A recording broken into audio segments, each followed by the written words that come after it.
بالله من الشيطان اللعين الرجيم. بسم الله الرحمن الرحيم. الحمد لله رب العالمين والعاقبة للمتقين والجنة للمؤمنين والنار للملحدين والمشركين والمنكرين والمنافقين. والصلاة والسلام على سيد الأنبياء والمرسلين سيدنا ونبينا وشفيعنا أبي القاسم محمد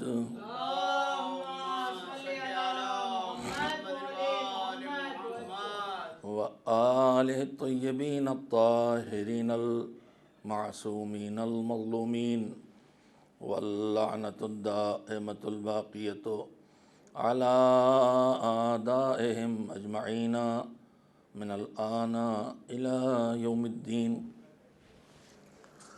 أما بعد فقد قال الله سبحانه وتعالى في كتابه المبين وهو أصدق الصادقين وقوله الحق.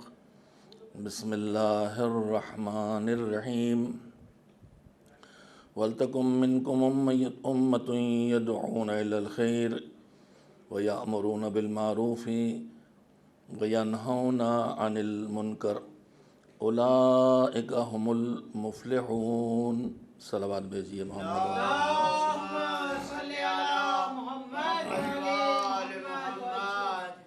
سوگواران امام مظلوم محرم الحرام 1443 ہجری کی آج چوتھی شب ہے. آپ حضرات کی خدمت میں چاند رات سے جو گفتگو کا سلسلہ شروع کیا تھا اس کا عنوان رکھا گیا ہے، جو روز دہرا دیتا ہوں تاکہ ذہنوں میں آ جائے. عنوان رکھا گیا ہے عصر غیبت میں ایک حسینی کی ذمہ داریاں. اور جب ایک حسینی خود اپنی ذمہ داری ادا کرے گا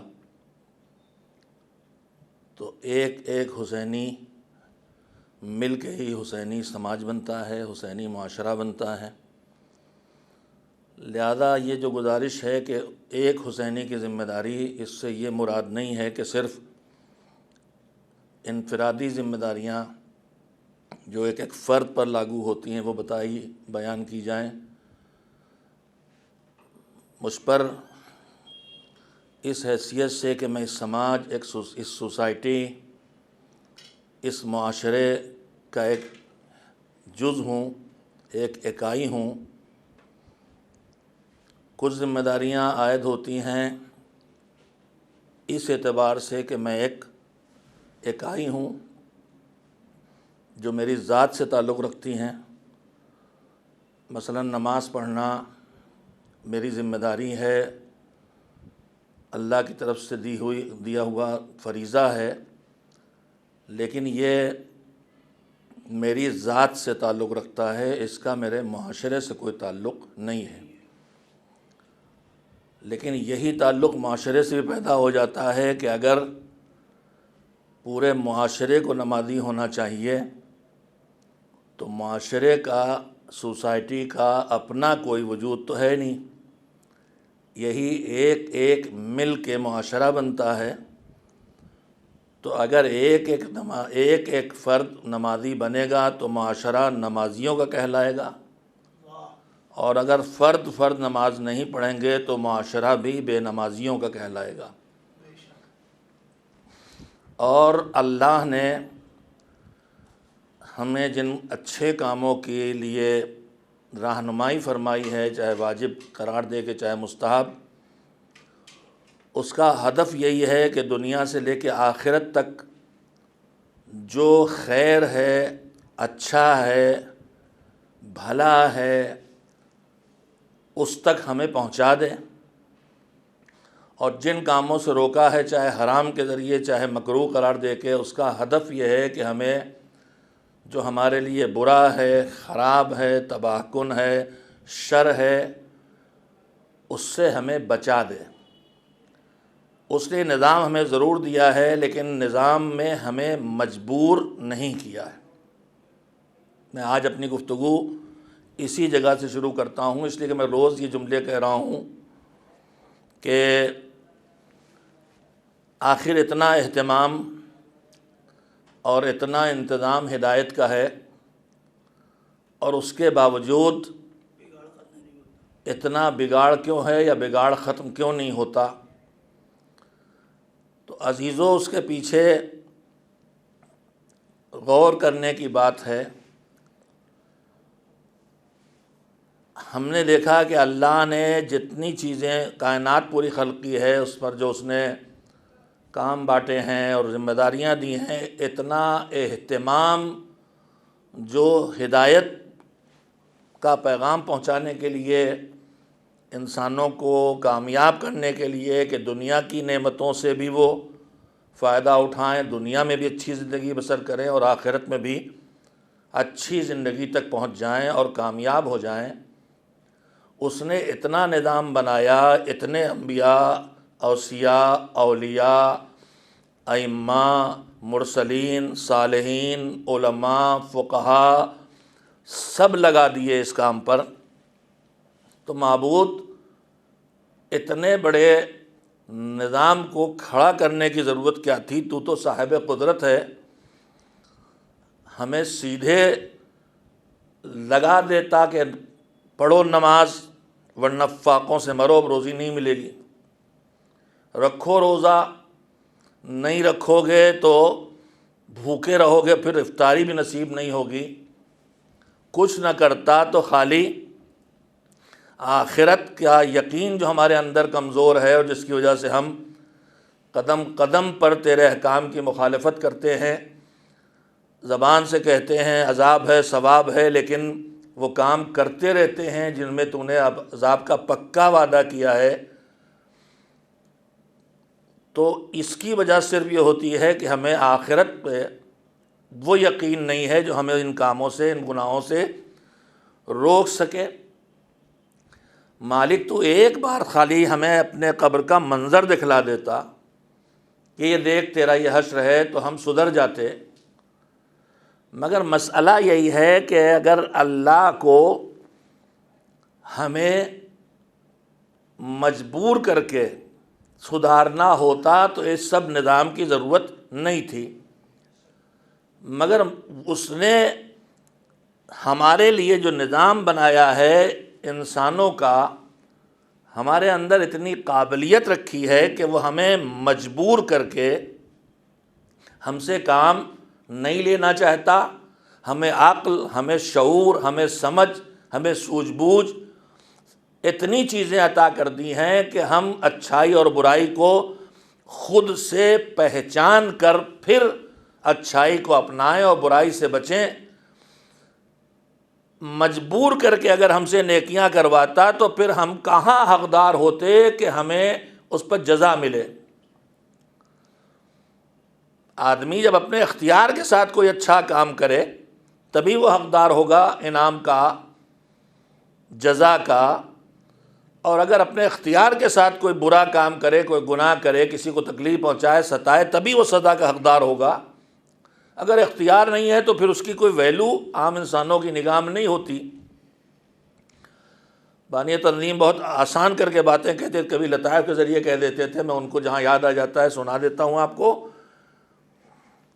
میں نے کبھی سنا تھا اپنی نوجوانی میں ان سے، اسی مسئلے پہ شاید گفتگو رہی ہوگی، مجھے یاد نہیں، لطیفہ خالی یاد رہ گیا ہے جس سے پیغام آسانی سمجھ میں آ جائے، کہ ایک جگہ پل پر بھیڑ لگی ہوئی تھی، لوگ ندی میں تھوڑا سے سیلاب آیا تھا، اسے کھڑا، ہمارے ہاں ہر چیز ذرا سی کوئی چیز ہو ہم تماشائیوں میں کھڑے ہو جاتے ہیں، اور یہ تماشائیوں میں کھڑا ہونا بھی انسان کی اچھی صفات میں نہیں ہے۔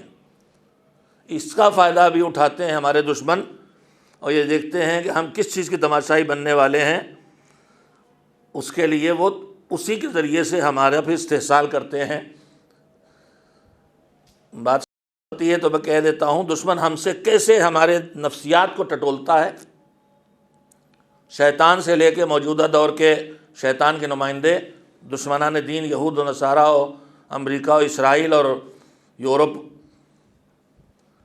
یہ کس طرح ہمارا استحصال کرتے ہیں۔ میں نے کسی سے سنا تھا کہ چائے کا بزنس کرنے کے لیے کوئی انگریز گیا ہندوستان کے اس علاقے میں جو آج بنگلہ دیش ہے، ایسٹ بنگال، کہ ہم یہاں چائے کا کام کریں گے۔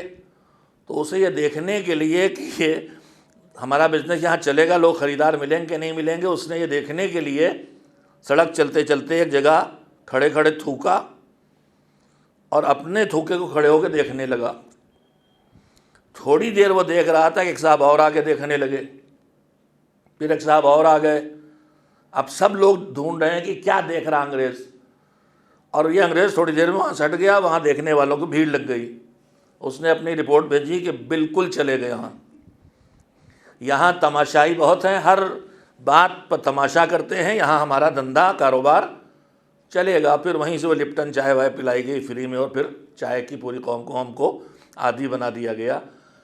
تو میں نے یہ بات اس لیے کہہ دی کہ یہ جو تماشائیوں والا ہمارا مزاج ہے، کہیں بھی ایکسیڈنٹ کچھ بھی سڑک پہ ہو جائے، 2 آدمی اگر کھڑے ہیں تو ہمارے پیر بریک پہ پڑ ہی جاتے ہیں، اور دھیرے دیر میں چاہے کچھ بھی نہ ہو، 2 لوگ کار روک کے بات بھی کر رہے ہوں، ایکسیڈنٹ بھی نہ ہوا ہو، ایک نے دیکھا ہے کیا ہو گیا، پھر دوسرا، پھر تیسرا، اور تھوڑی دیر میں ٹریفک جام۔ یہ مسائل ہماری دنیا کی زندگی میں نہیں ہیں، ہماری دین کی زندگی میں بھی ہیں۔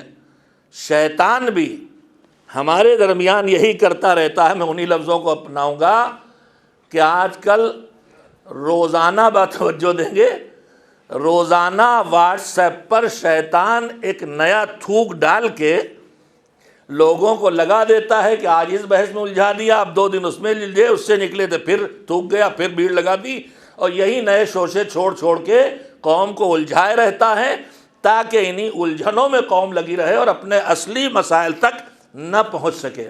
تو ہم کو آپ کو سب کو اس سے ہوشیار رہنا چاہیے۔ اور خطیب اعظم تابصرہ اس جگہ ایک جملہ کہتے تھے، وہ واقعاً نباز تھے قوم کے، کہ شیطان بہکاتا ہے تو سب کے بہکانے کا ایک حربہ نہیں اپناتا، شراب ہی نہیں پلاتا بہکانے کے لیے، چوری نہیں کرواتا، بدکاری نہیں کراتا بہکانے کے لیے، وہ نماز سے بھی بہکاتا ہے، وہ روزے سے بھی بہکاتا ہے، وہ عزاداری سے بھی بہکاتا ہے۔ کیسے؟ وہ ایسے بہکاتا ہے، ایسے کرتا ہے کہ دیکھتا ہے کہ اس انسان میں للک کس چیز کی ہے، چاہت کس چیز کی ہے، اس کے اندر شوق کس چیز کا ہے۔ اب اگر کسی کے اندر پیسے کا شوق ہے تو اسے پیسے کے ذریعے بہکائے گا، بے ایمانی کر کے پیسہ لے آؤ، چوری کر کے پیسہ لے آؤ، دھوکہ دے کے پیسہ لے آؤ، پیسے کے ذریعے بہکائے گا۔ کسی کو اگر نام کا شوق ہے تو اسے نام ہی کے ذریعے بہکائے گا کہ ایسے نام نہیں ہوتا ہے، تو چلو چندہ دے کے، پوسٹر چھپوا کے، شب بیداری کا خرچہ اٹھا کے، بڑا اپنی تصویر لگوا کے اور اپنا نام کما لو۔ ہر آدمی کے اندر شیطان یہ دیکھتا ہے کہ اس میں کس چیز کی للک اور شوق پایا جاتا ہے، اور اس کے ذریعے بہکاتا ہے۔ تو اب اگر کسی کے اندر عبادت کا شوق ہے، نماز کا، تو اسے نمازی کے ذریعے بہکائے گا، اور اگر کسی کے اندر ماتم کا شوق ہے تو اسے اسی کے ذریعے ادھر اتنا لگا دو کہ دوسری طرف سے ہٹ جائے، اسے اتنا نماز میں لگا دو کہ یہ مجلس میں نہ دکھائی دے، اور اسے ماتم میں اتنا لگا دو کہ نماز سے غائب ہو جائے، اسے مسجد میں اتنا بٹھا دو کہ گھر میں بچے بھوکے رہ جائیں، اس لیے کہ اس کے اندر ذوق عبادت ہے۔ اور یہ سوشل ورک ٹائپ آدمی ہیں، انہیں اسپتالوں میں اتنا بھیج دو کہ ان کے گھر میں کورونا ہو جائے، انہیں اپنے گھر کا پتہ نہ چلے، خالی کورونا کے مریضوں کی خدمت کرتے رہیں۔ تو جس کے اندر جس چیز کا شوق یا للک پائی جاتی ہے، شیطان اس کے ذریعے بہکاتا ہے، لہذا ہمیں اس کے سلسلے میں بھی ہوشیار رہنا چاہیے۔ میں نے درمیان میں 2 چھوٹے چھوٹے پوائنٹ آپ سے کہہ دیے، ایک صلوات بھیج دیں محمد و آل محمد کا۔ آج ہمارے سامنے جو حضرات تشریف فرما ہے، وہ 2-3 ہی تو ہوتے ہیں، انہی 2-3 چہروں سے میں پورے مجمع کا، وہ کہتے ہیں نا کہ ایک چاول سے پوری دیگ کا پتہ چلتا ہے، تو آج ہمارے چاول جو ہیں ان کے چہرے کچھ ہمارے ساتھ نہیں چل رہے ہیں. ساتھ آنے کے لیے ایک صلوات بھیجیں محمد والے. میں نے بات یہاں سے شروع کی تھی کہ اللہ نے اتنا بڑا نظام ہدایت بنایا، بجائے اس کے سیدھے ہم سے کہتا چل نماز پڑھ، نہیں پڑھے گا ابھی بھوکوں مرے گا. کچھ نہ کرتا، قبر دکھا دیتا، یہ تیری قبر ہے، نہ پڑھ نماز، نہ رکھ روزہ، نہ نکال کو، یہ دیکھ لے. ہم میں کون تھا جس کی ہمت ہوتی؟ مگر اس نے نہیں کیا. کیوں نہیں کیا؟ اس لیے کہ اس نے ہمیں صاحب اختیار بنایا. ہمیں مجبور انسان ہے، ہمیں اتنا عقل، اتنا شعور دیا کہ اب تم کمال اپنے ہاتھوں سے طے کرو، اور جو جتنے نمبر لائے اتنا انعام پائے. اور جزا اور سزا دونوں تبھی ہو سکتے ہیں جب نیکی اپنے اختیار سے کی جائے، تب آدمی انعام دے گا اس پر. مجبور میں کوئی نیکی کر بیٹھا، اس کی مثال ہی دے رہا تھا میں، مجبوری میں کوئی غلطی کر بیٹھا، اس کی سزا نہیں، میں اس کی مثال دے رہا. خطیب اعظم سناتے تھے کہ سیلاب آیا تھا ندی میں، لوگ پل پہ کھڑے ہوئے تھے، پل کے کناروں پر کوئی صاحب کوئی بچہ تھا، وہ ایک مرتبہ ریلنگ پہ چڑھا اور گر پڑا دھڑام سے. کھڑے ہوئے تھے لوگ، اب نکالو نکالو نکالو، کسی کو پتہ نہیں. ایک مرتبہ لوگوں نے دیکھا ایک شخص چھلانگ لگائی اور دریا میں گرا اور کودا اور تیر ویر کے بچے کو پکڑا اور پکڑ کے نکال لایا کنارے پہ. تو سب لوگ تعریف کرنے لگے، بڑا بہادر بڑا بہادر بڑا بہادر. وہ بولتے رہے تو اس نے کہا یہ تو سب ٹھیک ہے جو تم لوگ میری تعریف کر رہے ہو، مگر یہ بتاؤ کہ مجھے دھکا کس نے دیا تھا؟ اب جیسے ہی پتہ چلا کہ یہ خود اپنی منزل سے نہیں کودے تھے، انہیں دھکا دیا گیا تھا، ساری بہادری کے تمغے واپس ہو گئے. تو آپ چھوٹی سی مثال سے اندازہ لگا سکتے ہیں کہ آدمی نیکیوں پر جزا تبھی پائے گا جب اس کے اختیار کے ساتھ اس سے کام لیا جائے اور اس کے ساتھ زور زبردستی نہ کی جائے. یہ ہے نظام اسلام کے نظام ہدایت بنا کے. سورہ دہر میں اللہ نے صاف صاف کہہ دیا ہے، ہدیناہ السبیل اما شاکرا و اما کفورا. ہم نے راستہ ان کے لیے ایک دم جیسے ہمارے یہاں ہائی ویز پہ لائٹیں لگی ہوتی ہیں، ایسے اس نے 1,24,000 نبیوں کے بعد 14 معصومین کی سورج اگا دیے. اب اس پہ کوئی اندھیرا نہیں ہے، اس پہ آرام سے چلو. مگر جیسے اندھیرے میں اجالے میں بھی کچھ راہ چلتے سو جاتے ہیں، کچھ راہ چلتے بہک جاتے ہیں، کچھ راہ چلتے لڑ جاتے ہیں، ویسے ہی اتنا واضح کشادہ راستہ ہے اور اس پر ہدایت کا اتنا روشن نور ہے، لیکن اس کے باوجود کچھ خواہش دنیا کا شکار ہو کے اس راستے سے ہٹ جاتے ہیں اور کچھ گناہوں کی کثرت کی وجہ سے کہیں نہ کہیں ٹکرا جاتے ہیں. ورنہ اسلام میں زور زبردستی نہیں ہے. اب یہیں پہ ایک پوائنٹ جو ہمیشہ وہ دلیلیں دیتے رہتے ہیں نظام ہدایت کے بارے میں کہ اچھا اسلام میں، اگر میں نوجوانوں کے لیے عرض کر رہا ہوں، یہ مسلسل ہمیشہ ہر دور میں یہ پوائنٹ چلتا ہے دین سے دور کرنے اور بہکانے کا.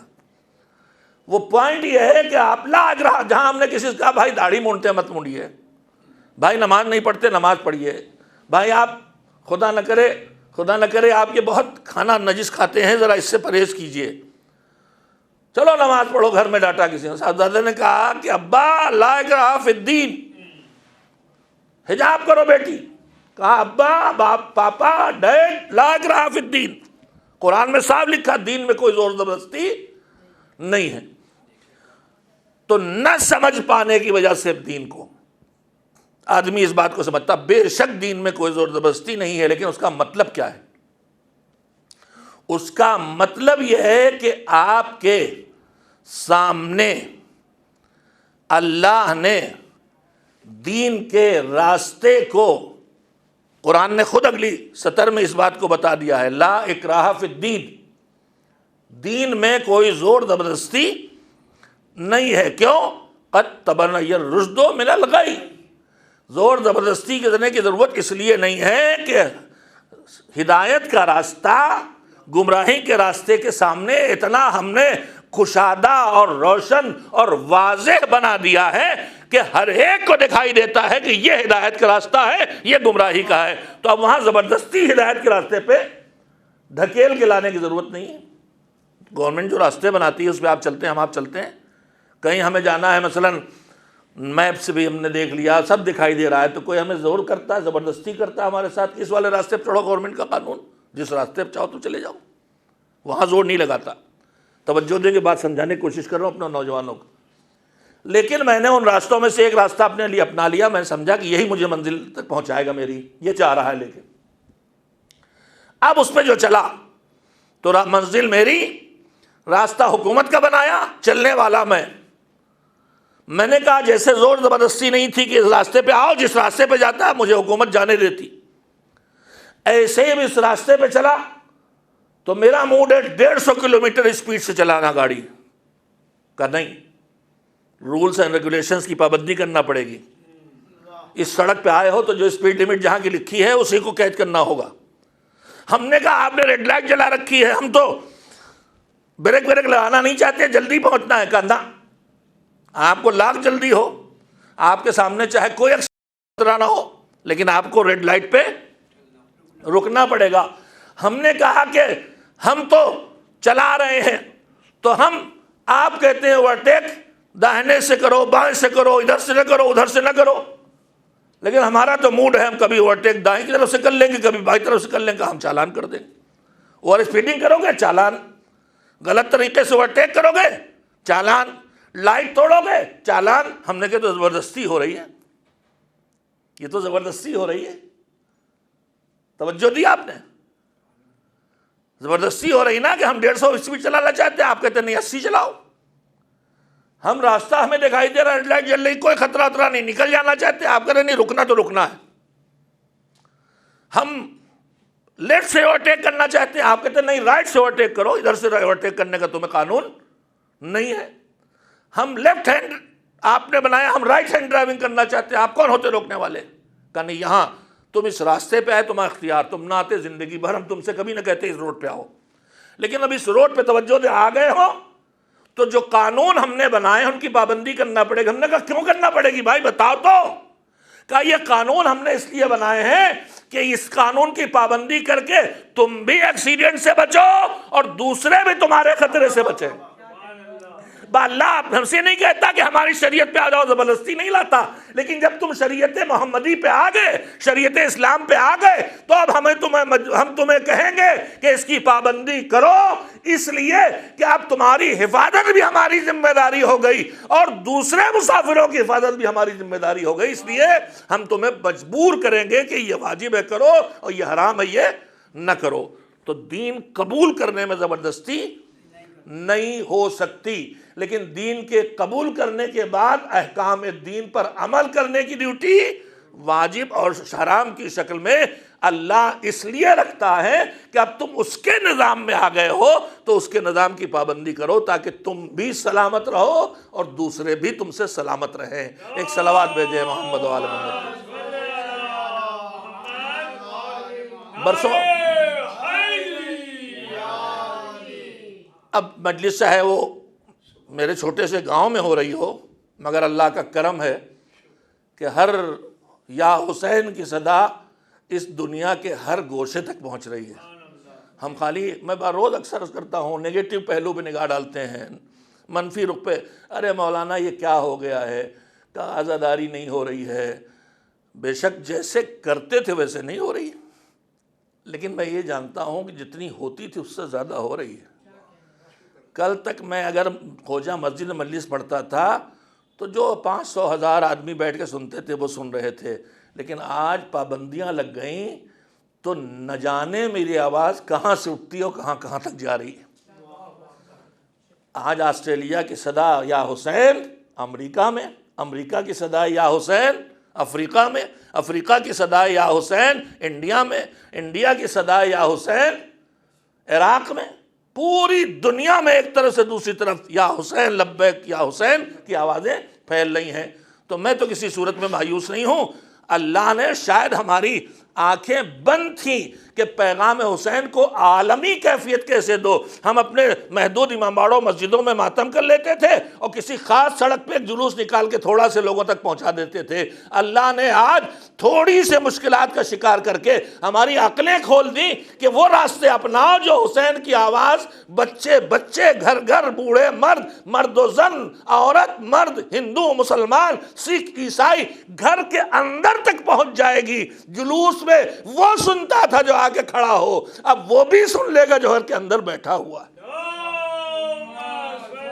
اچھے رخ کو سوچنا چاہیے ہمیشہ، اور جو حالات ہوں اس میں پازیٹیو رخ نکال کے ان حالات کے تحت، یہ نہیں کہ خالی بیٹھے پیٹ رہے ہیں، رو رہے ہیں کہ یہ چلا گیا، وہ چھن گیا، وہ چھن گیا۔ جو چھن گیا ہے اس کو اب کیسے کیا جائے اور کیسے پہنچایا جائے۔ اسی لیے میں بار بار یہ باتیں عرض کر رہا ہوں کہ ابھی جلوس کے علاوہ تو کوئی چیز ہماری نہیں رکی ہے، مجلس تو ہو رہی ہے، بس اتنی سی بات ہے کہ مجلس ایک ساتھ اکٹھے بیٹھ کے سننے کے بجائے فی الحال خانوادوں کے فیملیز کے حساب سے سن رہے ہیں۔ تو میری آواز چونکہ انشاءاللہ ون چینل کے ذریعے اور دوسرے چینل کے ذریعے یہ ریکارڈ ہو رہا ہے اور بھیجا جا رہا ہے، بھیجا جائے گا، اس لیے باہر تک بھی جائے گی۔ میں نے برسوں پہلے کسی یورپ میں کے ملک میں یا امریکہ میں، شاید امریکہ میں بہت جاتا رہا ہوں، تو وہاں یہی موضوع گفتگو تھا۔ وہاں یہ لوگ بہت کہتے ہیں، جب کسی سے کہا نماز نہیں پڑھتے بیٹا، ان کا وہاں کے جوان دو جواب دیتے ہیں۔ ایک یہ کہ دین میں زبردستی نہیں اور آپ ہمارے ساتھ زبردستی کر رہے ہیں۔ باپ نے کہا نماز پڑھو، انہوں نے کہا لا اکراہ فی الدین۔ ماں نے کہا حجاب کرو، لا اکراہ فی الدین۔ گانا نہ سنو، محرم آ گیا اب تو نہ سنو، کہا لا اکراہ فی الدین، زبردستی نہیں، اسے دلیل بناتے ہیں۔ تو میں کلیئر بار بار کہہ رہا ہوں کہ دین میں زبردستی نہیں، یعنی غیر مسلم کو مسلم بنانے کا کام آپ طاقت کے زور پر نہیں کر سکتے۔ کوئی اسلام کی خوبیاں سمجھ کے اپنے عقل و شعور سے اسے قبول کر کے آتا ہے تو آئے، لیکن ہم اسلام ہمیں اجازت ہی نہیں دیتا کہ ہم زبردستی مذہب بدلوائیں۔ میں بات اس لیے کہہ رہا ہوں کہ میرے وطن کے برادران ہندو وہ بھی ون چینل سنتے ہیں، ان کی خدمت میں عرض کر رہا ہوں کہ جو اس وقت سیاسی باتیں مسلسل آتی ہیں کہ زبردستی دھرمانترن کرایا جا رہا ہے، زبردستی مذہب بدلایا جا رہا ہے۔ مذہب کسی سے زبردستی بدلایا جا ہی نہیں سکتا میرے بھائی، اس لیے کہ مذہب ہاتھ پیروں سے کرنے کا نام نہیں ہے خالی۔ دین اور دھرم اور مذہب دل اور دماغ سے شروع ہوتا ہے۔ اگر میرا کوئی بھائی ہندو ہے تو پوجا مذہب اس کا مذہب پہلے نہیں کرے گا، پہلے بھگوان کو مانے گا، جب مانے گا تب آ کے پوجا کرے گا۔ تو یہ ہاتھ پیروں کی عبادت، پوجا اور عبادت، یہ تو اس دین کی جو اندر میرے دماغ دل پہ قبضہ کیے ہیں اس کو پہچانواتا اور دوسروں کو دکھلاتا ہے۔ میرے ہاتھ پیر بندوق سے روکے جا سکتے ہیں، میرے ہاتھ پیر اور زبان پیسے دے کے کاٹی اور چپ کی جا سکتی ہے، لیکن کوئی بھی طاقت لگا کے کنپٹی پہ بندوق رکھ کے بھی کہے کہ تم اہل بیت سے محبت چھوڑ دو تو میرے بس کی بات نہیں، اس لیے کہ دل پر طاقت کسی کی نہیں چلتی، میرا اپنا زور نہیں چلتا۔ کوئی کہے کہ فلاں سے تم محبت کرنے لگو، مار ڈالیں گے اگر ان سے محبت نہ کرو تم کو، تمہارے پورے گھر کو۔ میں کہوں گا میں مجبور ہوں۔ ایک صلوات بھیجے محمد و آل محمد کو۔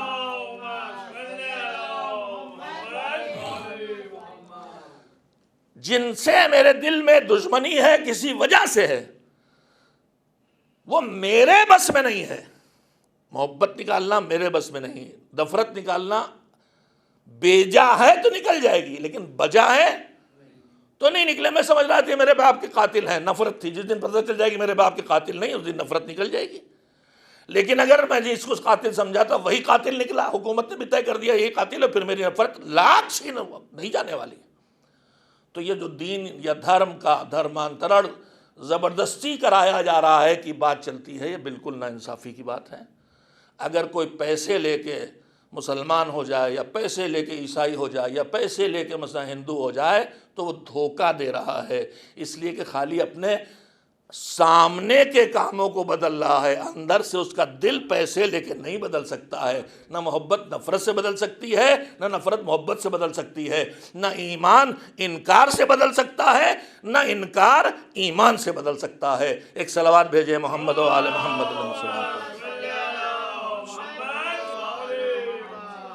ایک اور اس سے بہتر صلوات بھیج دیجیے محمد و آل محمد۔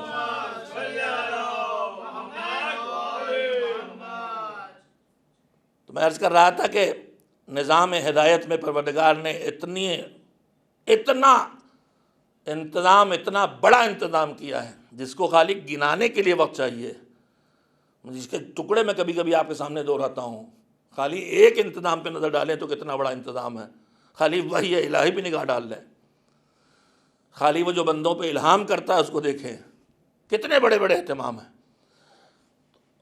تو وجہ کیا ہے؟ وجہ وہی ہے کہ انسان کو صاحب اختیار بنایا ہے، اور اختیار دے کے پھر اسے جزا دے گا یا سزا دے گا۔ دین میں زبردستی نہیں ہے، یعنی دین میں کسی کے نظریات اور عقائد اور دھرم کو طاقت یا لالچ یا ڈر کے ذریعے بدلا نہیں جا سکتا، اور اسلام اس کی اجازت قطعاً نہیں دیتا ہے کہ تلوار کے زور پر کسی سے دھرم بدلواؤ۔ اور اگر میں احمق کسی کے گردن پہ تلوار رکھ کے لا الہ الا اللہ کہلا بھی لوں تو اس لا الہ الا اللہ کے کہنے سے وہ مسلمان نہیں ہو جائے گا جب تک دل کے اندر سے اس بات کو قبول نہ کرے کہ کوئی پروردگار کائنات میں نہیں ہے اللہ کے علاوہ۔ یہ واضح کرنا تھا میرے ذمہ، تاکہ جو غلط فہمیاں پیدا ہو رہی ہیں ان کو دور کیا جا سکے۔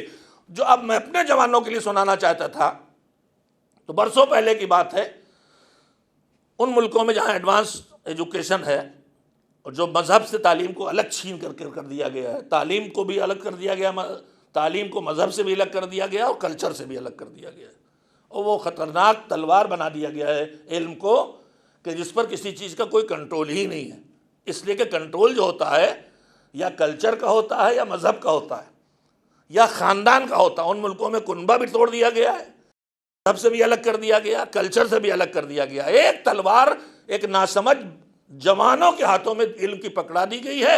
اب وہ اس علم کی تلوار سے روزانہ ہیکنگ کرتا ہے، لوگوں کو ستانا ہے کیا؟ بچے، چھوٹے چھوٹے بچے کمپیوٹر ایکسپرٹ ہو کے ہیکنگ کر کے خلل کتنے بڑے بڑے کھڑے کر دیتے ہیں۔ اس کے پیچھے کیا ہے؟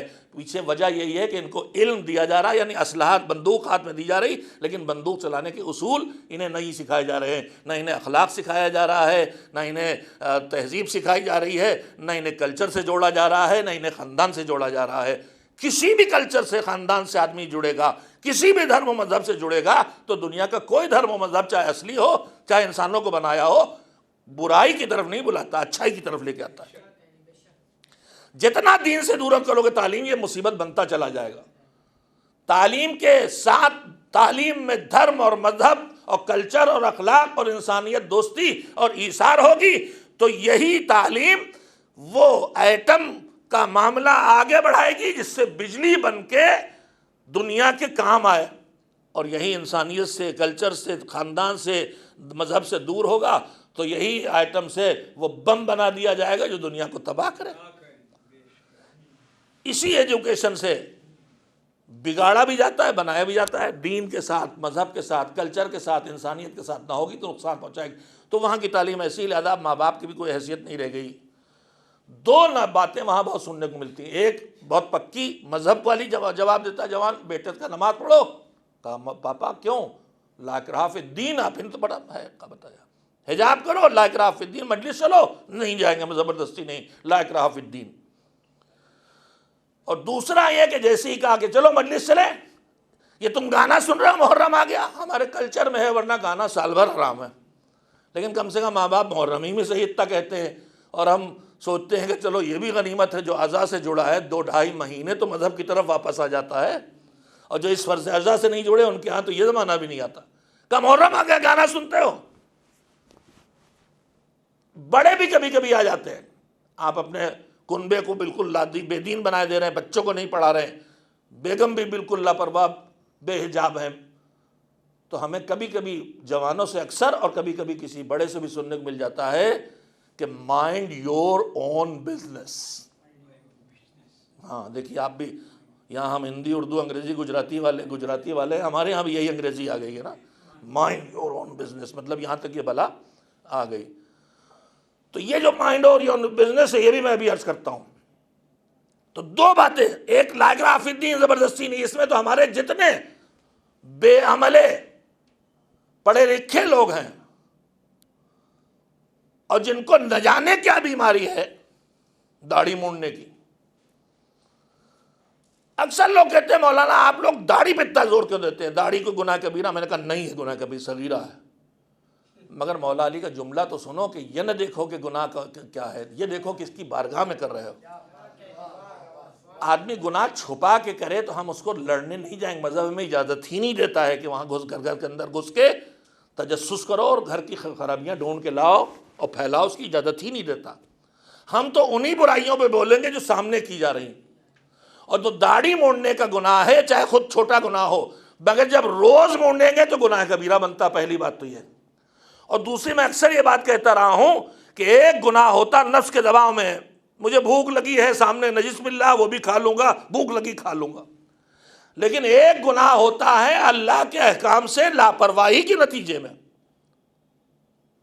اکثر میں روایت آپ کو سنا چکا ہوں، لیکن وقت ضرورت دہراتا ہوں کہ امام جعفر صادق علیہ السلام سے پوچھا گیا کہ مولا، آخر کیا وجہ ہے کہ بدکاری جیسے بڑے گناہ پر اللہ نے سزا رکھی ہے مگر اسے اس عمل کو کفر نہیں کہا ہے، اور نماز چھوڑنے کو کفر کہا ہے، زنا کو کفر نہیں کہا، نماز ترک کرنے کو کفر تک کہا گیا؟ تو امام نے فرمایا وجہ جانتے ہو؟ وجہ یہ ہے کہ آدمی جو بدکاری کرتا ہے، زنا کرتا ہے، یہ نفس کے خواہشات، نفس کے دباؤ میں آ کے کرتا ہے، حکم خدا سے لاپرواہی وجہ سے نہیں کرتا، جانتا ہے حرام ہے، جانتا ہے غلط، مگر پھر بھی خواہش نفس کچل کچھ سے کروا دیتی، شرمندہ بھی ہوتا ہے اگر دیندار ہے۔ لیکن یہ جو نماز نہیں پڑھ رہا، یہاں نفس کا کوئی دخل نہیں ہے، یہ نماز نہ پڑھنا صرف حکم خدا سے لاپرواہی کا نتیجہ ہے۔ تو جس کام میں حکم خدا سے لاپرواہی ہو وہ بڑا جرم بن جاتا ہے۔ دیکھیے، ایک ہوتا میں اس حکومت میں رہتا ہوں اور حکومت کا قانون ہے، مثلا میں یہ کہتا ہوں لائٹ پہ رکنا، اور میں نہیں رکا، توڑ دیا، مجھے سزا ملے گی، مگر 1000 2000 جرمانہ، 2-4 مہینے قید، جو بھی سزا حکومت نے رکھی ہو۔ لیکن اگر میں لائٹ اس لیے توڑوں کہ میں یہ کہوں کہ میں اس حکومت کا قانون نہیں مانتا اس لیے لائٹ توڑ رہا ہوں، تو لائٹ توڑنا چھوٹا سا جرم ہے، مگر میں یہ توڑ اس لیے رہا ہوں چوراہے کی لائٹ کو کہ میں قانون توڑ کے بغاوت کر رہا ہوں۔ تو جب جرم بغاوت کی شکل اختیار کر لے تو بڑا گناہ ہو جاتا ہے۔ داڑھی مونڈنا خالی گناہ نہیں ہے، اللہ سے بغاوت ہے کہ تو روز منع کرے گا مگر میں روز کروں گا، پلاننگ کر کے یہ کام آدمی کرتا ہے۔ اور پھر توبہ کرنا اس کے ساتھ مذاق اڑانا ہے۔ روایت میں معصومین نے کہا ہے کہ جب توبہ کرو تو ہر گناہ چھوڑنے کی نیت کرو۔ اب اگر داڑھی مونڈنے کا ارادہ ہے اور پھر توبہ کر رہا، اللہ توبہ توبہ، مگر کل داڑھی مونڈ لوں گا، تو یہ توبہ نہیں، اللہ کا مذاق ہے۔ اور پھر اس کے بعد وہ گناہ جو کھلم کھلا کیا جائے اللہ اس کو ناپسند کرتا ہے، اس لیے ہم اس پہ ٹوکتے ہیں۔ مرد داڑھی موڑیں گے تو ٹوکیں گے، عورتیں بے حجاب نکلیں گے تو ٹوکیں گے۔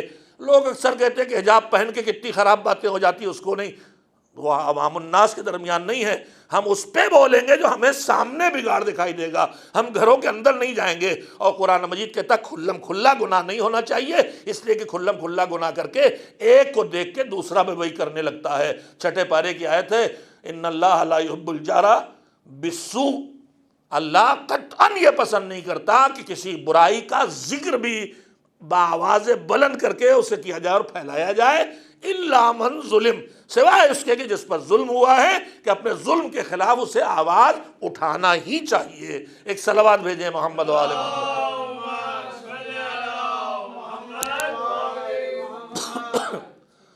تو جو آواز آتی ہے کہ لا اکراہ فی الدین، ہم نماز نہیں پڑھیں گے، زبردستی نہیں چلے گی ہمارے ساتھ، ہم مجلس نہیں جائیں گے، ہم روزہ نہیں رکھیں گے، ہم شب قدر کے اعمال نہیں کریں گے، مائنڈ یور اون بزنس ایک، اور لا اکراہ فی الدین ایک۔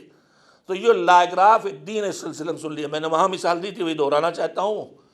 ہم نے کہا سنیے، جو آپ امریکہ میں آ کے بسے ہیں، پاکستان سے، انڈیا سے، افریقہ سے، جہاں سے بھی آ کے بسے ہیں، یہ بتائیے کہ حکومت آپ کے پاس درخواست لے کے گئی تھی کہ سرکار چلیے ہماری نیشنلٹی لے لیجئے، یا آپ خود آئے؟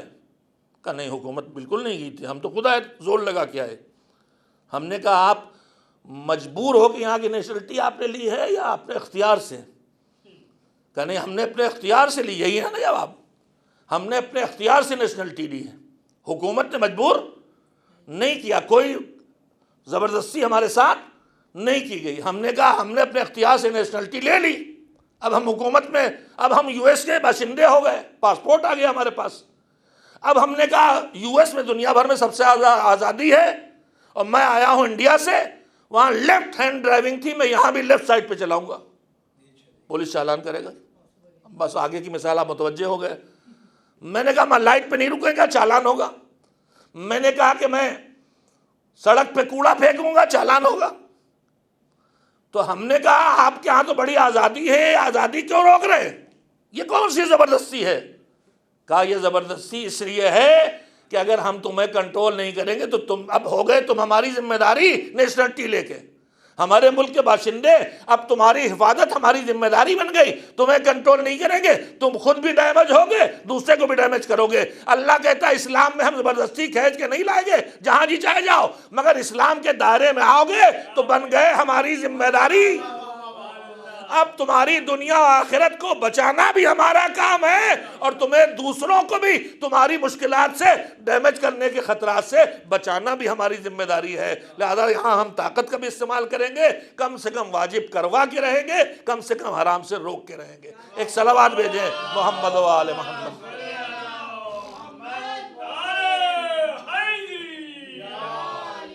لا اکراہ فی الدین کا ہرگز یہ مطلب نہیں ہے نظام ہدایت پر آؤ اپنے اختیار سے, لیکن آؤ گے تو اب تم سے یہ کام کروایا جائے گا. اور یہیں سے کلیئر ہو گیا کہ امر بالمعروف اور نہی عن المنکر کیوں. جو نماز نہیں پڑھتا اس سے کہو چلو نماز پڑھو, جو نماز پڑھ بیٹھا گپ لڑا رہا اس سے کہو چلو نماز پڑھو, جو ٹی وی دیکھ رہا چلو نماز پڑھو. اور میں یہیں ہاتھ جوڑ کے گزارش کرنا چاہتا ہوں, اللہ کرے کہ دل سے نکلے دل میں جائے.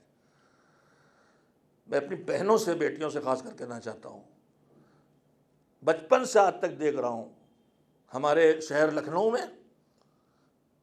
پہلی جمعرات آتی ہے اسے نوچندی جمعرات کہتے ہیں, یہاں بھی نوچندی کہتے ہیں میرے خیال سے بمبئی میں. اس کو خصوصیت سے ہر شب جمعہ عبادت کی شب ہے, اس میں ہر مومن اپنے اعتبار سے جو اس کی سمجھ میں آتا ہے وہ کرتا ہے. البتہ ہمارا مذہب اس کی سمجھ میں آئے کرنے کو نہیں چھوڑتا, ہمیں اکثر جگہوں پہ ہمیں رہنمائی کرتا ہے. شب جمعہ میں ہمیں کیا کرنا چاہیے؟ ہماری کتابیں بھری پڑی ہیں. معصومین نے کیا کیا ہے؟ کتابیں اس سے بھری پڑی, ہم وہ نہیں دیکھتے, ہماری سمجھ میں جو آتا ہے کرتے ہیں. لیکن اسی شب جمعہ میں لکھنؤ میں ماتم ہوتا ہے, عورتیں ماتم کرتی نوچندی میں, نوچندی جمعرات. میں ہمارے ہاں لکھنؤ جو کہہ رہا ہوں, میں لکھنؤ کے مومنین مجھے قبول کر لیں الگ بات ہے, میں ایک گاؤں کا باشندہ ہوں, 10 سال کا تھا تو آ کے لکھنؤ آباد ہو گیا. اب لکھنؤ والوں جیسا ہو گیا ہوں وہ تو ہو نہیں سکتا. وہ نفاست اور وہ زبان کی باریکیاں اور وہ لطافت میرے اندر کہاں سکتی, میری دیہاتیت تو جھلکتی رہے گی. خیر, تو ایک چیز میں نے دیکھا ہے کہ ادھر اذان مغرب ہوئی اور ٹھیک اسی وقت نوحے کے لیے, ماتم کے لیے خواتین کھڑی ہو جاتی ہیں. میری بہنوں, اول وقت نماز صرف مردوں کا کام نہیں ہے, اول وقت نماز پڑھنا تمہاری بھی ذمہ داری ہے. اور کون سی ایسی مجبوری ہے کہ ٹھیک مغرب کے وقت خدمت؟ میرے خیال میں اور خواتین کے ذہن میں یہ بیٹھا ہے کہ ماتم کا وقت ہی یہی ہے, ورنہ آخر کیا مصیبت ہے کہ ٹھیک ادھر اذان. آج بھی میں ابھی اپنے ٹھکانے سے نکلا تو اذان ہو گئی تھی اور گزرا, تو اب گھروں میں ظاہر مجلسیں تو نہیں ہو رہی, لیکن ایک دو بیٹیاں مثلا نماز پڑھ رہی ہیں, بہن کوئی بیٹھ گیا, گھر کے دو آدمی بیٹھ گئے, ایک بیٹی پڑھ رہی. تو میں گزرا تو ایک بیٹی کی, کمسن بچی کی نماز پڑھنے کی آواز آ رہی تھی, ٹھیک عین وقت نماز. ہم نے اپنی بچی کو اس طرح کیوں نہیں پالا کہ جب اول وقت اذان ہو تو وہ نماز کے لیے کھڑی ہو جائے؟ ہم نے اپنے بیٹے کو اس طرح کیوں نہیں پالا کہ نماز کا وقت ہو تو نماز کے لیے کھڑا ہو جائے, آ کے بارگاہ میں, امام بارگاہ میں آ کے اسی وقت ماتم نہ کرے؟ حرام نہیں ہے, میں نہیں کہتا, لیکن میں یہ کہنا چاہتا ہوں کہ ٹھیک وقت نماز اگر آپ امام بارگاہوں کے سامنے کھڑے ہو کے ماتم کریں گے تو دوسری قوموں کو آپ یہ میسج دے رہے ہیں کہ ہم نمازی نہیں ہیں, ہم تو بس ماتم کرتے ہیں, جو غلط میسج جاتا ہے. اور دشمن یہی چاہتا ہے, ہمارے پیچھے پڑا ہے کہ ہم سے ایسے کام کروائیں جس سے یہ ذہنوں میں عام مسلمانوں کو بٹھایا جا سکے کہ یہ الگ ہیں, یہ نماز نہیں پڑھتے, یہ حج کے قائل نہیں ہیں, زیارت کرنے خالی جاتے ہیں. سمجھایا گیا, الحمدللہ ختم ہو گیا. حج میں بھی ہمارے تمام برادران امامیہ ہمارے بچپن تک جب وہاں نماز ہوتی تھی, وقت ہوتا تھا, مسجد چھوڑ کے نکلتے تھے, اس لیے کہ وہاں جو کھڑا ہے اس کے پیچھے کیسے نماز پڑھیں؟ ہمارے ہاں شرط ہے امام ہے, مومن ہو, عادل ہو. اس کو ہم جانتے نہیں عادل ہے کہ نہیں ہے, مومن تو پتہ بھی ہے کہ نہیں ہے, تو واپس آتے تھے، مگر جب مذہب ہمارے کسی مذہب والوں کے کسی عمل سے کوئی غلط میسج نکلے تو وہاں مذہب اپنی حفاظت کے لیے اپنے احکام بھی بدلتا ہے۔ تمام فقہاء نے فتوے دیے کہ وقت نماز مسجد الحرام چھوڑ کے مت نکلو، انہی کے پیچھے نماز پڑھو، چاہے وہ اہل بیت کو نہ مانے، دشمن بھی ہیں، تب بھی ان کے پیچھے نماز پڑھو، اس لیے کہ تمہارے اس عمل سے مذہب بدنام ہوتا ہے۔ شہرت یہ دی آ رہی ہے کہ یہ لوگ نماز نہیں پڑھتے۔ لہذا میرے عزیزوں، میرے جوانوں، میرے ماتمداروں، نہ آؤ کسی کے بہکائے میں، عین وقت نماز نہ پڑھو۔ نماز میں نہیں زبردستی نہیں کرتا، اگرچہ اللہ کہتا ہے واجب ہے پڑھو، اور معصومین کہتے ہیں کہ نماز کو اول وقت پڑھو، اور سیرت معصومین کہتی ہے، کربلا کی سیرت کہتی ہے کہ نماز اول وقت پڑھنے کی اتنی ویلو ہے کہ امام ابو ثمامہ کے کہتے ہی جہاد روک کے نماز قائم کرتے ہیں۔ میں جملے بار بار کہہ رہا ہوں کہ جب وہاں جہاد روک کے اول وقت نماز پڑھنے کے لیے جماعت سے جہاد روکا جاتا ہے، تو یہاں ہم اپنا جلوس روک کے کیوں نہیں نماز قائم کر سکتے؟ اور جلوس روک کے اگر نماز قائم کریں گے تو کوئی بدعت نہیں کریں گے، کربلا کو دہرائیں گے کہ انہوں نے جہاد روک کے نماز قائم کی تھی، ہم نے ان کے یاد کو روک کے انہی کی سیرت کو دہرائیں گے، مگر اس پہ جھگڑے کھڑے ہوتے ہیں۔ الحمدللہ تبدیلیاں آ رہی، تو میں ہاتھ جوڑ کے اپنی بیٹیوں سے، ہاتھ جوڑ کے اپنے جوانوں سے کہوں گا تمہیں سمجھا دیا گیا ہے، تم اسی وقت ماتم کرتے ہو تو جاؤ اپنے گھر میں کرو، خدا کے لیے پبلک پلیس پہ آ کے نہ کرو۔ اور بیٹیاں سمجھ جاتی ہیں، جلدی سے مان جاتی ہیں، اس لیے ان سے کہوں گا جو حکم مردوں کے لیے ہے وہی عورتوں کے لیے، اول وقت نماز پڑھنا دونوں کے لیے ثواب کا سبب ہے۔ اور جو ہمارے چھٹے امام نے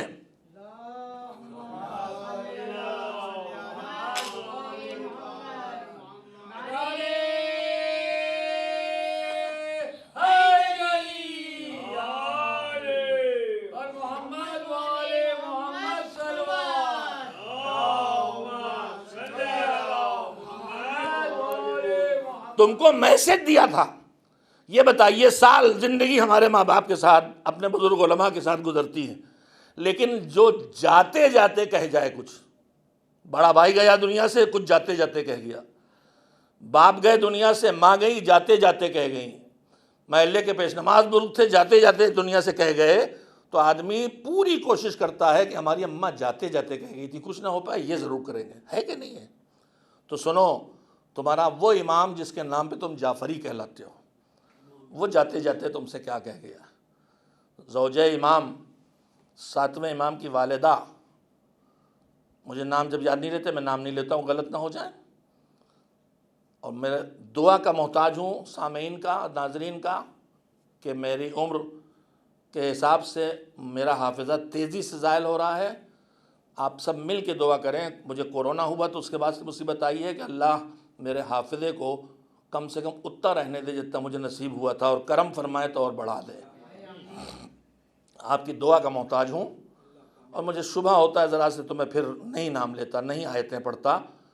چھٹے امام کی اہلیہ زوجہ جو 7ویں امام کی والدہ ہیں، امام جعفر صادق علیہ السلام کی شہادت کے بعد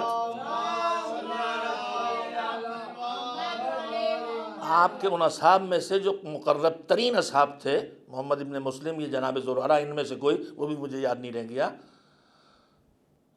وہ آئے تعزیت کے لیے۔ تو امام کی زوجہ نے جو 7ویں امام کی والدہ ہیں، ان سے صحابی سے کہا کہ سنو، تمہارے امام کی کچھ عجیب سی بات ہے جو انہوں نے وقت موت جو کیا، میں تمہیں سنانا چاہتی ہوں۔ کہ کیا ہوا؟ کہ وہ غش میں پڑے تھے، آنکھیں بند کی، ایک مرتبہ انہوں نے آنکھیں کھول کے کہا کہ میرے سارے کنبے والوں کو جمع کرو، کنبے کے لوگ آ گئے، دور دراز نزدیک سب رشتہ دار، اور غلاموں اور کنیزوں کو جمع کرو، ان کو بھی بلا لیا، جن کو گھر کے اندر جمع کر سکتے تھے سب کو بلایا، کنبہ بھی، غلام اور کنیز بھی، یعنی جن سے رابطہ ہے، ان کو سب کو جمع کیا، اور اس کے بعد آنکھیں کھولی، اور اس کے بعد فرمایا کہ انا شفاعتنا لا تنالو مستخفاً بالصلاح، جس کا ترجمہ یہ ہے کہ انا کا لفظ جب آتا ہے تو زور لگاتا ہے، یعنی اس میں شبہ نہیں کوئی، بے شک ہماری شفاعت لا تنالو نہیں پہنچے گی مستخفاً بالصلاح، جو نماز کو ہلکے میں لے۔ مستخفاً کا ورڈ ہے استخفاف، اردو میں بھی گاڑی اردو میں بولا جاتا ہے استخفاف، یعنی کسی کو خفیف لینا، ہلکے میں لینا۔ ہماری شفاعت، توجہ دیں اس لفظ پہ، ہماری شفاعت، ہم یہ نہیں کہا کہ ہم تمہاری شفاعت نہیں کریں گے اگر نماز کو ہلکے میں لوگے، یہ نہیں کہا ہے، کہ ان شفاعتنا لا تنالوا مستخفا بالصلاۃ۔ ہر چیز کا ایک رینج، ایک دائرہ ہوتا ہے۔ ان کے جو اختیارات ہیں، اس کے بڑے اختیار کا دائرہ اللہ کا ہے، بس اللہ کا دائرہ اختیار ان سے ہی بڑا ہے، باقی ان کے دائرہ اختیار سے بڑا کسی کے پاس اختیار کا دائرہ، تو ان کی شفاعت کا دائرہ بھی بہت بڑا ہے۔ مگر شفاعت پانے کی شرطیں بھی ہیں، ہر ایک کی شفاعت کریں گے نہیں، مومن ہونا چاہیے، اور بھی شرطیں ہیں۔ گنہگار کی شفاعت کریں گے، لیکن گنہگار بھی کوئی بھی گنہگار نہیں، اس کی شرطیں ہیں، جا کے دیکھ لیں، آپ پڑھ لیں، کوئی بھی بغیر شرط کے نہیں ہے۔ تو امام کا یہ کہنا کہ لا تنالوا مستخفا بالصلاۃ، ہماری شفاعت نہیں پہنچے گی اس تک جو نماز کو ہلکے میں لے۔ شفاعت نہیں پہنچے گی کا جملہ کہنے کا مطلب یہ ہے کہ ان کے دائرے شفاعت میں نماز کو ہلکا لینے والا اندر آ ہی نہیں پائے گا کہ اب امام شفاعت کرے۔ ایک طرح سے ہی کہیے کہ نماز کو اہمیت دینا ایک پاس ہے، جس پاس کے بغیر اس ایریے میں نہیں آ سکتے جو ایریا شفاعت پانے کے لیے بنایا گیا ہے، کہ یہاں کون کون شفاعت حاصل کرے گا۔ کم سے کم نماز کو اہمیت دو گے تو اس میں داخل ہوگے، تمہارے 1000 گناہ ہے، پھر آگے ان گناہوں میں ہماری شفاعت چلے گی، لیکن ہلکے میں لوگے تو نہیں چلے گی۔ بی بی نے فرمایا کہ بس یہ جملہ کہہ کے پھر امام نے کلمہ پڑھا اور اللہ کا ذکر کرتے ہوئے دنیا آخری بات کہہ کے گئے ہیں۔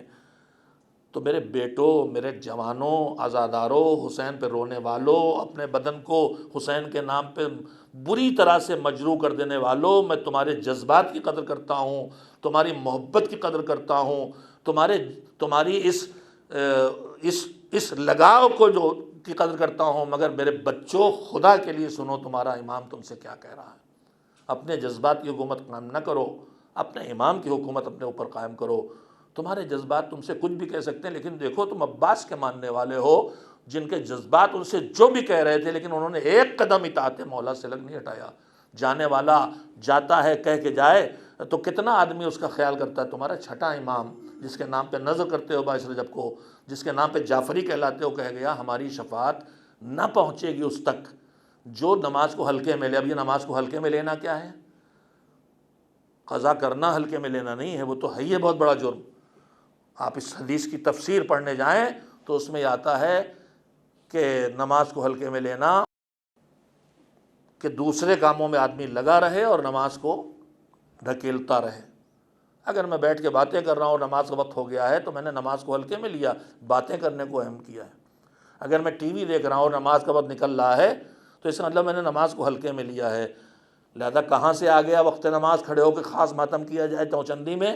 اسی وقت آ کے جب جماعت مسجد کے اندر ہو رہی، اسی وقت بارگاہ کے سامنے کھڑے ہو کے آ کے ماتم کیا جائے۔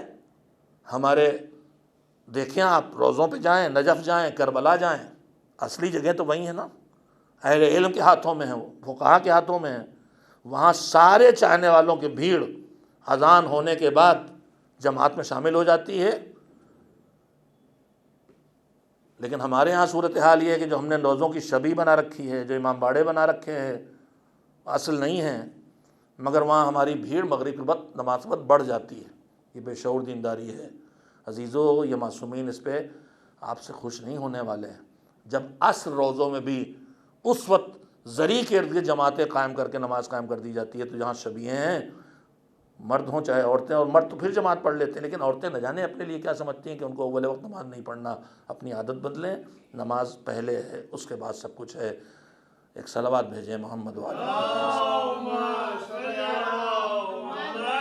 اور اتنا میں بار بار بعض باتیں دہراتا ہوں، بس وقت ختم بھی ہو چکا ہے، ایام اعضاء بڑھ رہے ہیں، وقت ملنا چاہیے مصائب کو زیادہ۔ میں بار بار دہراتا ہوں میرے عزیزو، ہماری ساری امیدیں اس پہ لگی کہ ہم جو کچھ بھی کر رہے ہیں، نوحہ، ماتم، مرثیہ، مجلس، نیاز، نذر، صدقہ، قربانی، خیرات، حاضری، نماز، روزہ، قرآن تلاوت، دعا، سب اس پہ امید پہ لگے ہیں کہ اللہ کی بارگاہ میں ساری چیزوں میں صحیح کچھ تو ان میں سے قبول ہو جائے، تو قبول ہونے کی امید پہ لگے ہیں۔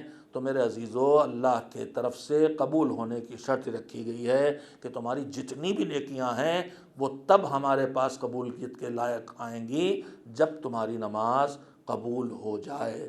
لہذا جن پر انحصار ہے سارے اعمال کے قبول ہونے کا، اس عبادت کی طرف بے توجہی نہ کی جائے، اسے اس طرح انجام دیا جائے کہ قبول ہو جائے۔ اللہ اس قوم کے اس جذبے کو محفوظ رکھ، اور پروردگار ہم سب کو توفیق دے کہ جو تو نے ہمارے دلوں میں محبت اور ولایت دی ہے، اور جو ہمارے اندر عزا کا شوق دیا ہے اور جذبہ دیا ہے معبود، یہ ہمارے لیے دنیا کی کامیابیوں اور آخرت میں رضا حسین کا سبب بن جائے۔ اسی رضا پروردگار کو لینے کے لیے، اسی رضا رب کائنات کے حصول کے لیے تو یہ ساری قربانیاں دی گئی تھیں۔ تاریخیں بڑھ رہی ہیں، آج 4 کی شب آ گئی ہے، آگے چند تاریخوں کے بعد بنی ہاشم کے شہداء کا تذکرہ شروع ہو جاتا ہے، اس سے پہلے اصحاب کا ذکر کیا جاتا ہے۔ میرے عزیزوں، میں اپنے بچوں اور جوانوں کو یہ بھی بتا دوں کہ جو تاریخوں میں خاص تذکرے ہوتے ہیں، یہ کوئی شریعت کی طرف سے، اماموں کی طرف سے معین نہیں ہے، یہ ہمارے بزرگوں نے 10 دنوں میں کیسے پوری کربلا کو جلدی سے پیش کر دیا جائے، ایک ترتیب بنائی کہ آغاز میں اصحاب جو شہید ہوئے پہلے ان کا ذکر ہو جائے، اور اختتام پہ بنی ہاشم کا تذکرہ ہو جائے، اور تقریباً جو ترتیب شہادت ہے اس کے پیش نظر یہ ترتیبیں رکھی گئی ہیں۔ ابتدائی تاریخوں میں اصحاب کا ذکر ہوتا ہے۔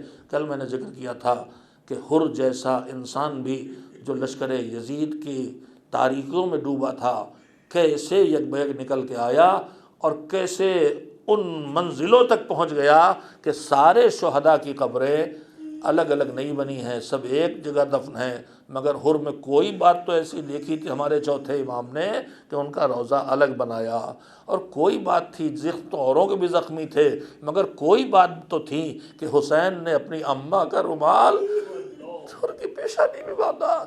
شاید دونوں امام یہی سمجھا رہے ہوں گے کہ تم سے غلطیاں ہوں گی، گناہ ہوں گے، مگر یہ محرم آیا ہے، اب اپنے گناہوں کو چھوڑو، حر بنو۔ نماز نہیں پڑھتے تھے، اب پڑھو، حجاب نہیں کرتی تھی، اب کرو، جس سے پرہیز نہیں کرتے تھے، اب کرو، حر بن جاؤ، حر بنو گے تو امام کی سیرت کہہ رہی ہے تمہاری شناخت رومال زہرا کے ذریعے ہوگی اور تم حر بن جاؤ گے، تو امام بھی تمہیں تمہارا روضہ الگ بنا کے تمہاری ایک پہچان بنا دیں گے۔ عزیزو، جو انسانی صلاحیتوں پر قدردانی دکھائی دیتی ہے معصومین کی سیرت میں، اس میں ایک قدردانی کا تذکرہ کرنا چاہتا ہوں۔ کل میں نے اس قاری اور اس عبادت گزار کا تذکرہ کیا جو کوفے سے نکلا تھا اور بوڑھا تھا، محمد جناب مسلم ابن اوسجا، انہی کے احباب میں اور حسین کو دعوت دینے والوں میں اور مخلصین میں جناب حبیب بھی تھے۔ حبیب کی خصوصیت ہمارے آپ کے سب کے سامنے ہے، روایات میں پڑھنے کو ملتا ہے کہ آگے آگے جناب حبیب بڑے تھے امام حسین سے، حسین کا بچپن تھا اور ان کی نوجوانی تھی، تو ان میں ایک روایت تذکرہ یہ ملتا ہے کہ رسول اللہ نے منظر دیکھا تو حبیب کو بلوا کے پیار کیا، کیا منظر دیکھا؟ کہا اس کو لے کے آؤ۔ کہا حضور کیا بات ہے؟ کہا میں نے دیکھا ہے کہ میرا نواسا حسین آگے آگے چلتا ہے، تو یہ پیچھے پیچھے اس کے زمین پر قدموں پہ جا پڑتے قدم، ریت کے ذروں کو اٹھا کے آنکھوں لبوں سے لگاتا۔ یہ تھے حبیب جن کے اندر اس بچپن اور نوجوانی سے سچائی کی شناخت اتنی مضبوط تھی، معرفت اتنی مضبوط تھی۔ اسی صفت کو حسین نے رجل فقیہ کہہ کے یاد کیا اور خط لکھ کے بھیجا کہ حسین ابن علی کی طرف سے رجل فقیہ حبیب ابن مظاہر کے نام۔ حبیب تم بڑے خاندان کے ہو تو ہمارے درد کو سمجھتے ہو، تمہاری کیفیت کو جانتے ہو، حبیب ہم تمہارا انتظار کر رہے ہیں، ہماری مدد کی ضرورت ہے۔ سخت پہرے میں حسین کا پیغامبر لے کے پہنچا، شب کے سناٹے میں دروازے زنجیر بجائی۔ اندر وہ لمحہ ہے جب حبیب اور ان کی زوجہ ساتھ بیٹھ کے کھانا شروع کر رہے ہیں، زنجیر بجی، حبیب اٹھ کے گئے، واپس آئے تو ہاتھ میں پرچہ ہے۔ زوجہ نے پوچھا کیا ہے؟ حالات ایسے ہیں کہ انسان اپنے گھر کے اندر بھی ہر بات کھل کے نہیں کر سکتا، اور اس کے ساتھ سارے اعتماد کے باوجود امام حسن مجتبیٰ کے گھر کے اندر ہی سے زہر دیا گیا ہے، اتنے خراب حالات سے آپ کیفیت محسوس کریں۔ اور پھر ایک وجہ اور دوسری بھی ہو سکتی ہے کہ مومنہ کے جذبے کا کیسے پتہ چلتا؟ بہرحال کا کیا ہے کا خط آیا، کس کا؟ حسین کا کیا ہے کا بلایا ہے، کا پھر تم نے کیا سوچا؟ کا دیکھیں گے کیا کرتے ہیں۔ حبیب کا جملہ نہ ہوتا تو حبیب کی مومنہ کی کیفیت سامنے نہ آتی۔ کا دیکھیں گے کیا کرتے ہیں۔ کہ تم کیسی بات کر رہے ہو؟ فرزند زہرا تمہیں مدد کے لیے بلایا، تم سوچو گے تو کیا کرتے ہیں میرے بچوں، میرے جوانوں، بوڑھوں، مردوں، عورتوں، میں خود۔ ارے فرزند زہرا تو ہمیں بھی بلا رہا ہے۔ حل من ناصر ینصرنا کی صدا تو اب بھی ہمارے کانوں میں آ رہی ہے، ہم بھی تو حبیب بنے۔ اس وقت وہ جا کے جان دے سکتے تھے، ہم اس وقت جو کر سکتے ہیں وہ کریں۔ کم سے کم اپنے مولا کے پیغام پہ ہم بھی تو کام دھریں، دین تو اپنائیں، سجدوں کو تو بچائیں۔ کر نہیں ایسی کوئی بات نہیں ہے، میں تو بس یوں ہی کہہ رہا تھا۔ زوجہ کا ایمان سامنے آ گیا۔ رات کے سناٹے، انتہائی خطرناک ماحول ہے۔ گھوڑے پہ گھر سے سوار ہو کے نہیں نکلے کہ دیکھنے والے جاسوس فوراً بتا دیں گے حبیب گھوڑے پہ بیٹھ کے گئے اور پھر پیچھا ہوگا، پکڑے جائیں گے۔ اگلے دن کا غلام سے دیا کہ تم شام ہو جائے جب تو گھوڑا ان راستوں سے لے کے نہ جانا جن سے عام طور پہ چلتے ہیں، چھپ چھپا کے کوفے میں وہاں پہنچ جانا جہاں سے کربلا کا راستہ اور معروف راستہ نہیں۔ وہ غلام گھوڑے کو لے کے چلا گیا، یہ پیدل پہنچے، دیر ہوئی تھوڑی، پہنچے تو غلام کہہ رہا تھا کہ پریشان نہ ہو، اگر میرا آقا نہ آ سکا تو میں تجھے لے کے چلوں۔ یہ جملہ دو گواہیاں دے رہا، ایک یہ کہ غلام پریشان ہے، اور دوسرا اس انسان نے دیکھا کہ یہ جانور بھی مولا کی خدمت میں جانے کے لیے بے چین ہے۔ حبیب آئے، گھوڑے پہ بیٹھے، روانہ ہوئے۔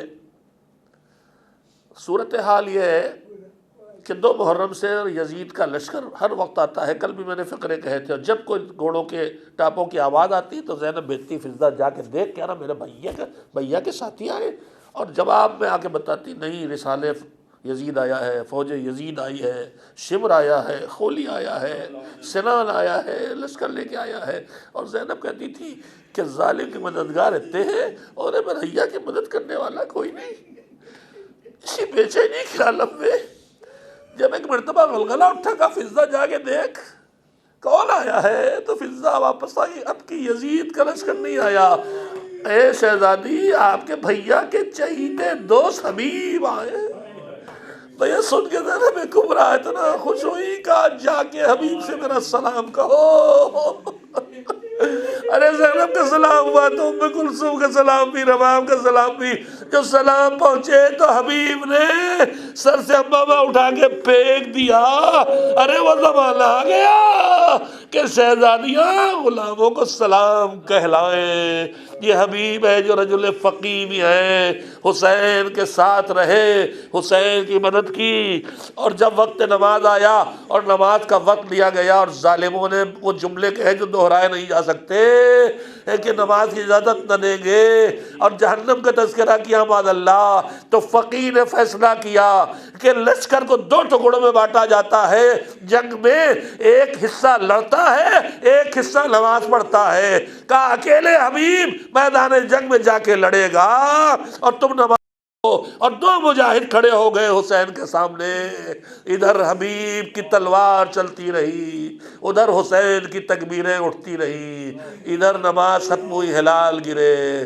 تھوڑی دیر کے بعد حبیب کا لاشا بھی حسین کو اٹھانا پڑا۔ ارے بچپن کا دوست چلا گیا۔ مسلم گئے تھے تو حبیب تسلی دینے کے لیے تھے، اب حبیب گئے ہیں تو حسین کو کون تسلی دے؟ چھوٹا بھائی سر جھکائے کھڑا ہے، بیٹا ہاتھوں کو باندھے کھڑا ہے، بھیا کو کیسے تسلی دے، بابا کو کیسے تسلی دے؟ وَسَيَعْلَمُ الَّذِينَ ظَلَمُوا أَيَّ مُنْقَلَبٍ يَنْقَلِبُونَ أَلَا لَعْنَةُ اللَّهِ عَلَى الْقَوْمِ الظَّالِمِينَ اللهم تقبل منا إنك أنت السميع العليم۔ ماتم حسین۔